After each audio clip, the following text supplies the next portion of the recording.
Welcome to another episode of ILTACON TV, live from Orlando, Florida. It's 2023, and this is our 43rd ILTACON. Welcome. I'm so glad you guys can be here. LexisNexis is in the house. Welcome. It's great to be here. I'm Jeff Pfeiffer. I'm Chief Product Officer for LexisNexis, and it's been an exciting show so far. We're really excited to explore a lot of new technology applications and talk with clients about what they're doing. This is the conference where I've never heard someone say generative AI more. I think if you say generative AI, somewhere out there an angel gets its wings idea. But this is a really interesting time to be in tech. How are you finding the conference? It's been great.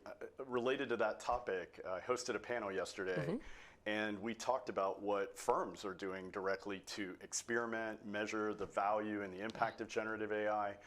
And I think what that tells me is it's past the early stage hype, and people are really starting to work with the technology and look for value that it can create for their businesses. I think the value conversation is the one people should be having. I think there's an ethics conversation we should be having, a security conversation, and I think that LexisNexis is right at the top of the leaders here. Talk to me a little bit about what innovation and what next steps you're taking with generative AI.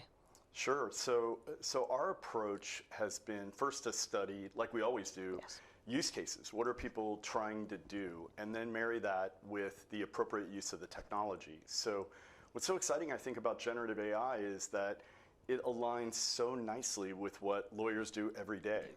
They create work product, they draft text, and obviously those are core capabilities of generative AI. So we've been working in line with major model providers and with major cloud providers to ensure that we can deploy generative AI in a safe, secure way, and also in a way that controls for some of the bad news stories we've all read about, like hallucinations and challenges in creating new legal content. Sure. So about 3-4 months ago, we were excited to launch Lexis Plus AI, which we're talking to clients about here at the conference, and really excited that a number of customers are now actively using and giving us great feedback about the product. If a customer was to come into a booth, a prospective customer, that they knew nothing somehow about LexisNexis, what would you have them ask first? Well, I would invite first a conversation about the problems they're working on, and we would explore where they are in their technology journey and what kinds of challenges they're trying to solve. In our booth, 9:15 on the trade show floor, we're exploring a few things. Generative AI, obviously, and how that can help an information challenge that exists in law. We're also exploring the continued journey to cloud.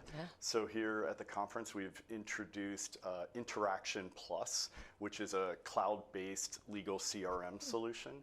And we're also looking at workflow solutions, how to continue to help people get more efficient in their workflow challenges. I think the workflow challenge is always something that people think a simple tool can fix. That's not quite the case, is it? No, in fact, workflow varies, as we all know, from organization to organization. Absolutely. And I think what's exciting now about newer technologies like Microsoft's Copilot, for example, which we're experimenting with now, helps to allow an organization to tailor workflow activities to the way they work. And ultimately, I think that's probably where a solution is most successful, where it doesn't require a significant rework of the way people actually work. It can complement the way they work and evolve over time. I think the workflow and the procedures process, all of the PM work has to come down to culture and people for the organization. Talk to me a little bit about how you feel all of your services and products fit into that mold. Well, so we think a lot about building an experimentation culture. So that means try, fail fast, learn from the experimentation, and then rework a concept. And I don't think that's ever been more appropriate than right now with generative AI, where we have to learn, we have to concurrently apply new technology, new data science challenges. So I would say we try to build a culture where we're examining what our customers do, take that information, apply it to an experiment, and then adjust course so that we can deliver products quickly to market, but they're well tested, high quality standards which our customers expect. Your customers certainly expect you to continue to innovate, to continue to partner. What have you done along those two fronts over the last 6 months to kind of move that needle a little forward? Well, I think most notable would be direct partnerships with model providers like OpenAI's GPT-4. We announced here at ILTA a partnership with Anthropic, another large language model provider, and then cloud providers like Microsoft and AWS, who are our primary suppliers. We've also been working very closely with Microsoft to explore ways that we can further evolve product development in places like Word, in Outlook, and in Teams. And as I said, leverage new technologies like Microsoft's Copilot to help our customers achieve better legal outcomes. I think that achieving the best legal outcome helps everyone, not only current customers, but potential customers. If there was a problem you could solve using generative AI, what would it be? Well, we find the use cases that we're exploring right now are centered in three areas: drafting documents, which is logical for its connection to generative AI; summarization, which we hear from clients a lot, large voluminous documents that they want to summarize in bite-sized information; and then finally, what I refer to as conversational search, the idea that you can ask questions of a service and it retains context for the interaction experience that you've had. That's something new, and people have wanted it for a long time in search, but it wasn't possible. And that's a really exciting new space that we think is appropriate for use of generative AI. I think we keep saying exciting and new, and it all is so exciting and new. And as we look back, 6 months ago, we weren't even having these conversations. So dare I ask what you think is going to happen in the next 6 months? It is really remarkable. I mean, I think 6 months ago that we had no models really deployed in cloud infrastructure. It was available through open APIs and lots of things like that, but not through commercial relationships with vendors like AWS and Microsoft. So that's really exciting. The models themselves have come so far in that 6-month period. In fact, yesterday in the panel I alluded to, we asked people to think a little further out and say, 1 year from now, what might the world look like? And there was pretty strong sentiment that we could bend the curve on the typical hype curve and reach a period of productivity faster than most would expect. And so a year from now, the clients that participated in that panel all suggested that we think there will be active use of generative AI, that it will be used on actual legal work product, which is speculative at this point, and that the models and the capabilities will get better over time in a way that lawyers become really satisfied with the results more quickly. So I'm excited by that. I can tell you that our own work has started to move faster as a result of the experimentation and the work that we're doing, and we anticipate that the new development is going to only increase in its rate of delivery.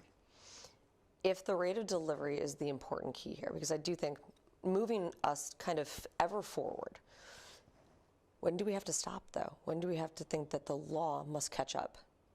Well, I do think that's a really great question, because the regulatory framework, especially for generative AI, is very early days. Very. Europe has taken a more aggressive posture, and they're leading the way, I think, internationally in trying to establish both a legislative and a regulatory framework for responsible deployment of AI. So in the interim, we're looking at those policies, looking at creating a focus on transparency in the way we develop and share how we ingest information, how that's part of a model process. But I do think over this next year horizon, we're going to see the emergence of a much wider regulatory framework with some specifics around what responsible AI deployment looks like. Again, this is a topic that's important to us. Our organization follows a set of principles related to responsible AI development that we post externally for people to read on our website. And for us, it really has some core tenets. Again, you know what content is in the model. You're transparent in the way you develop the model, what tools you use. You take steps to avoid bias and introducing bias into the results.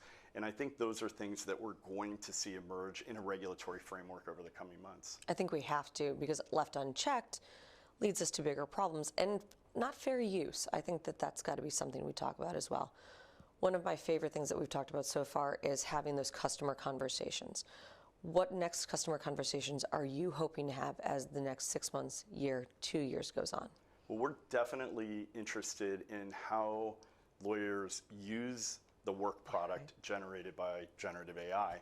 So I think that'll be an interesting space to explore. I think it will logically lead to many new use cases that we haven't identified today. It's interesting as I reflect on our conversations with clients and what they're prioritizing as really high value. There's some surprises.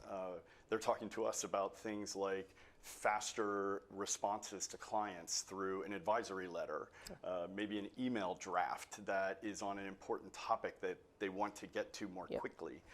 So I think it's interesting. It's not the most complex contract agreement. That's not where people are starting with their application of generative AI.